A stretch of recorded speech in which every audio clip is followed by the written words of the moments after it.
हाँ तो मेरे प्यारे विद्यार्थियों, ये प्रश्नावली बी स्टार्ट हो रहा है। लेसन नंबर 10 का 6वां वीडियो है यह। आइए देखते हैं 10B का पहला सवाल। कह रहा है किसी मूल बिंदु के सापेक्ष ए और बी का बिंदुओं का स्थिति सदिश क्रमशः वेक्टर ए और वेक्टर बी है। तो ए बी और बी ए का मान बताइए। एक बात बताइए, अगर हम बात कर लें, चित्र जरूरी नहीं है लेकिन फिर भी बात करें तो ये क्या होता है, मूल बिंदु होता है ना। दो बिंदु दे रखा है, एक बिंदु ए है और एक बिंदु ए का स्थिति सदिश। तो हमने कहा था किसी भी बिंदु का स्थिति सदिश मूल बिंदु से मिलता है ना। तो ए का स्थिति सदिश वेक्टर ए और बी का स्थिति सदिश वेक्टर बी दिया है कि नहीं दिया है, बोलिए भाई। तो दिया है बिंदु ए का स्थिति सदिश, बिंदु ए का स्थिति सदिश बताइए। ए का स्थिति सदिश मतलब वेक्टर ओ ए बराबर स्मॉल ए दिया है ना। बिंदु बी का स्थिति सदिश, बी का स्थिति सदिश क्या हो जाएगा भाई, ओ बी बराबर स्मॉल बी। तो पूछ रहा है ए बी का मान बताइए, ए बी का मान बताइए। तो क्या लिखते हैं, अंतिम बिंदु का स्थिति सदिश माइनस पहले बिंदु का स्थिति सदिश लिखते हैं कि नहीं। अंतिम बिंदु का स्थिति सदिश वेक्टर बी है, वेक्टर बी है, और पहले बिंदु का स्थिति सदिश क्या है, वेक्टर ए। यही आपका क्या हो गया आंसर, बी माइनस ए। अच्छा, अब पूछ रहा है बी ए का मान बताइए, वेक्टर बी ए का। ये पहला पॉइंट था और ये दूसरा पॉइंट।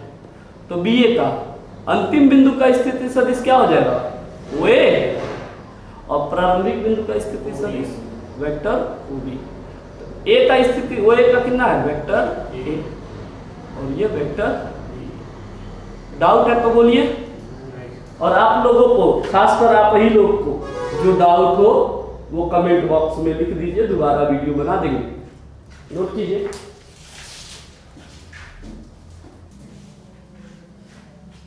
हाँ तो विद्यार्थियों मेरे, ये आपके सामने प्रश्नावली 10B का क्वेश्चन नंबर 2 का ए और बी वाला पार्ट आ चुका है। आइए इसको सॉल्व करते हैं, और हम लोग ऐसे ही एक्सरसाइज में क्रमानुसार चलते रहेंगे। आपको जो दिक्कतें हो वो आप हमसे पूछ लीजिए। सॉल्व करते हैं, पहले ए ही ना करना पड़ेगा भाई, 2A। आइए देखते हैं। कह रहा है चित्र में त्रिभुज ABC दिया है, त्रिभुज ABC दिया, उसमें कह रहा है एक सदिश AB है, देखिए ध्यान से, AB, A से B की ओर, ठीक है। दूसरा सदिश क्या दे रहा है, BC है, B से C की ओर, B से C की ओर। तो पूछ रहा है इनका योग बताइए, AB और BC का योग। तो त्रिभुज नियम से देखा जाए तो एक सदिश है AB, इसके शीर्ष पे दूसरे का क्या रखा है, कुछ। तो बताइए, पहले के पुष से दूसरे के शीर्ष को मिला देंगे तो यही योग होगा ना। लेकिन आइए हम मैथमेटिकली देख लेते हैं। तो AB और BC का योग पूछा है कि नहीं। तो इसको लगाने का दो तरीका, एक मेरा शॉर्ट वाला तरीका क्या, कि जब पहले का दूसरा और दूसरे का पहला बराबर हो तो वो गायब हो जाता है और डायरेक्ट आ जाएगा AC। या एक और तरीका है जो हम लोग पढ़ते हैं, किसी सदिश में इसको कैसे लिख सकते हैं, अंतिम बिंदु का स्थिति सदिश माइनस पहले बिंदु का। उसी तरीके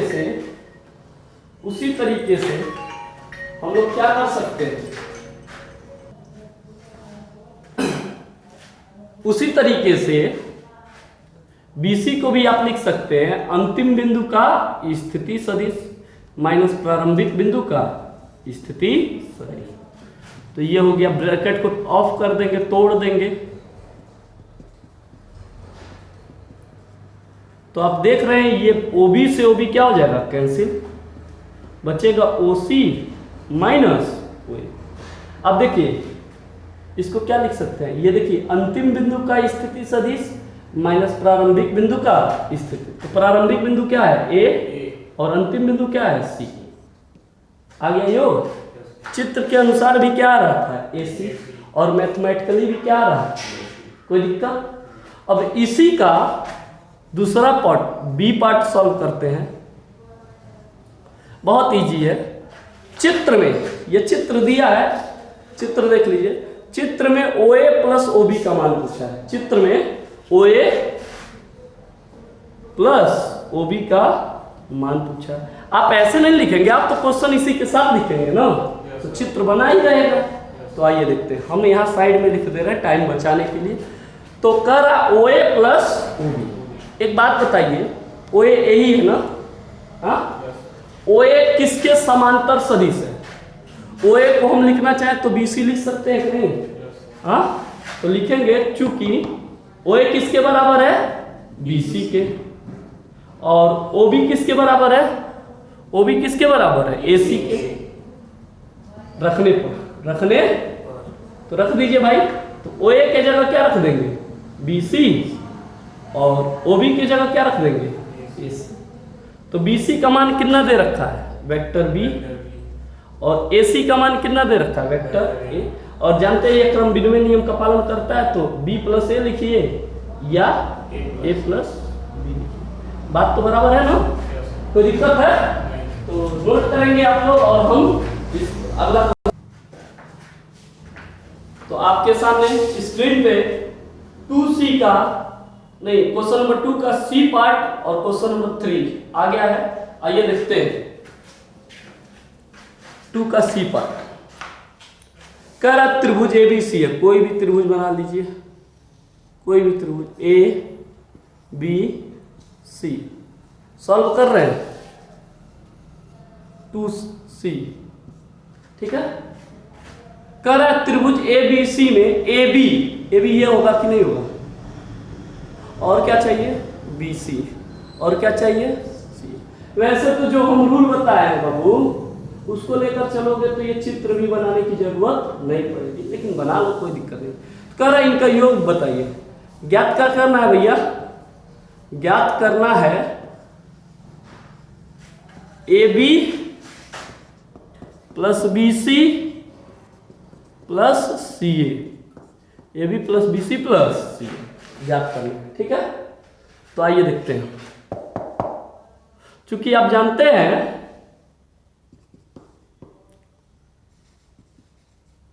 AB plus BC plus CA, दो तरीका है इसका। हमारा ट्रिक वाला मेथड पहले कर लेते हैं, फिर वो भी मेथड कर लेंगे। तो एक बात बताइए, क्या इन दोनों को हम ले लें तो B और B गायब हो जाएगा कि नहीं, हाँ, और ये हो जाएगा आपका C। अच्छा AC रहने दीजिए, हमने CA को कहा था अगर आप AC लिखते हैं तो आगे क्या आ जाएगा, माइनस। AC से AC क्या हो जाएगा, कितना है। या सेकेंड मेथड आप देखेंगे तो यही है भाई, AB plus BC plus CA। Shubham आप बताएंगे AB को आप लिखना चाहें तो स्थिति सदिश के रूप में क्या लिख सकते हैं, OB, मतलब B का स्थिति सदिश माइनस A का स्थिति सदिश। आप बताएं कृष्ण मोहन, BC को आप लिखना चाहें तो क्या लिख सकते हैं, वेक्टर OC। डायरेक्ट बोलिए ना, C का स्थिति सदिश माइनस B का स्थिति सदिश, और उसके बाद CA को लिखना चाहें तो A का स्थिति सदिश माइनस C का स्थिति सदिश। OB प्लस है, OB माइनस है, OA माइनस है, OA प्लस है, OC प्लस है, OC माइनस। कट के कितना आ गया, क्लियर हो गया। तो यानी कि त्रिभुज के तीनों भुजाओं का योग देखिए क्रम से है ना, तो जहां से चले थे वहीं आ गए, तो योग कितना होगा, 0। आगे बढ़ा जाए। तो अभी तो ये आपको नोट भी करना पड़ेगा। चलिए ठीक है, C को देख लेते हैं थोड़ा। लेकिन स्पेस की अगर कमी होगी तो आप लोग थोड़ा बता दीजिएगा और देखते रहिएगा वीडियो में कि दिख रहा है कि नहीं। सॉल्व कर रहे हैं, ध्यान दीजिए। कह रहा है दिए गए चित्र में OA बराबर क्या दिया भैया, दिया है OA बराबर वेक्टर A, OB बराबर क्या दिया है, वेक्टर B। OB बराबर कितना दिया है, वेक्टर B। ये दिया है वेक्टर A, OB दिया है कि AB दिया है, क्या दिया है दोस्तों, AB दिया भाई, गलत लिख दिए, AB दिया है। तो AB दिया है, क्या दिया है, AB, ठीक है। तो AB दिया है जब, ठीक है, AB कितना दिया है, वेक्टर B। तो आइए रखते हैं। अच्छा साथ में और कुछ कह रहा है, OB और OCD। OB मतलब क्या है, OB ये है और CD ज्ञात करना है। OB ज्ञात करना है और क्या ज्ञात करना है, CD, यही ज्ञात करना है ना। OB ज्ञात करना है, ज्ञात क्या करना है भैया, ज्ञात करना है, दिख रहा है ना, यस, ज्ञात करना है। OB बराबर क्वेश्चन मार्क और CD बराबर क्वेश्चन मार्क। तो OB तो आसानी से ज्ञात कर सकते हैं। आइए देखते हैं।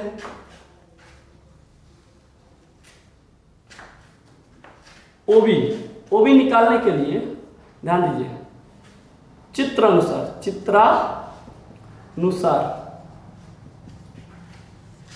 त्रिभुज नियम से, त्रिभुज नियम से क्या पता, हम पहला पार्ट निकाल रहे OB।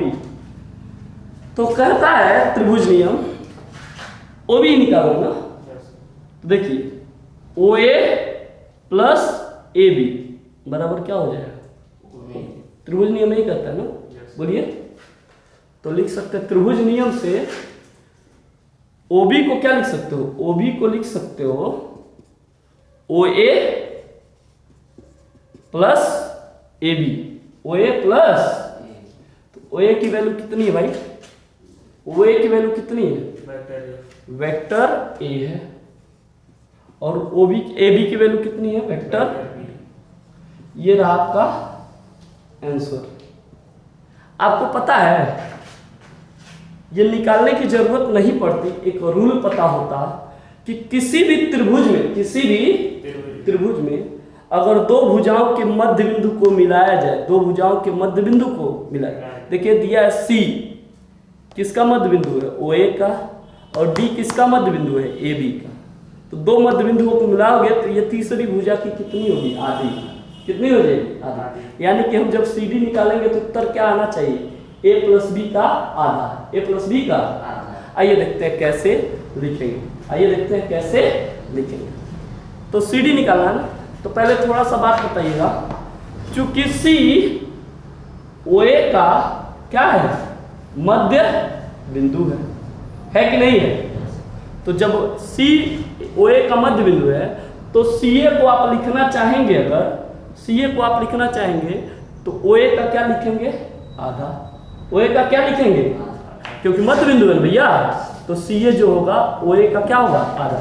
लेकिन दिशा ध्यान दीजिए, दोनों सेम होना चाहिए, CA OA दिशा सेम है ना। इसी प्रकार बताइए D जो है AB का क्या है, मध्य बिंदु है, दिया है कि नहीं प्रश्न में, मध्य बिंदु है। तो D जब AB का मध्य बिंदु है तो AD को क्या लिखेंगे, AD क्यों निकाल रहे हैं, क्योंकि हमको CD चाहिए। क्या चाहिए, CD। हमको CD चाहिए, तो CD कैसे निकलेगा, CA और AD से। तो CA निकाल चुके हैं, अब AD निकालेंगे। तो AD बराबर क्या लिख सकते हो आप, AD लिख सकते हो AB का आधा, AB का आधा लिख सकते हो ना। अब थोड़ा सा कहीं जगह दिख रहा हो तो बता दीजिए, हम वहाँ सॉल्व कर दे रहे हैं, क्योंकि आपको नोट भी करना है। तो कहीं जगह तो नहीं दिख रहा है, क्वेश्चन इरेज कर दे क्या, क्वेश्चन आप लोग नोट कर लिए हैं, तो क्वेश्चन नोट कर लिए हैं तो इसको हम इरेज कर दे रहे हैं, ठीक है। आइए जगह मिल गया। अब देखिए कहा है कि CD ज्ञात कीजिए, तो त्रिभुज नियम से सदिशों के योग का कौन सा नियम, त्रिभुज नियम। त्रिभुज नियम क्या कहता है भैया? त्रिभुज नियम यही कहता है कि हमें CD चाहिए, हमको क्या चाहिए? CD। तो हमें C से D तक पहुंचना है, तो ऐसे पहुंच सकते हैं CA plus AD, CA plus AD। देखिए CA प्लस AD करेंगे तो पहले का पुच्छ दूसरे का हो जाएगा ना। तो OD को CD को आप लिख सकते हैं, CD को लिख सकते हैं आप CA प्लस AD। ऐसे भी देख लीजिए A बराबर है तो गायब हो जाएगा, क्या हो जाएगा? CD। बात क्लियर है? अब बताइए CA को आप क्या लिख सकते हैं? CA को लिख सकते हो OA का आधा, निकाले ना इक्वेशन फर्स्ट और इक्वेशन। तो बताइए CA को क्या लिख सकते हैं? आधा किसका? OA का। और AD को क्या लिख सकते हैं आप? आधा, AD को क्या लिख सकते हैं? आधा किसका? AB का। इसमें से 1/2 क्या है भाई? कॉमन है, तो OA plus AB, OA plus AB। तो 1/2 OA का मान कितना दे रखा है? Vector A। और AB का मान कितना दे रखा है? Vector B। हमने पहले भी बोला था कि इसका ये क्या आना चाहिए? आधा, और आया कि नहीं आया? तो इस तरीके से हमारा प्रश्न समाप्त होता है। ये क्लियर दोस्तों? नोट कर लीजिए जल्दी से।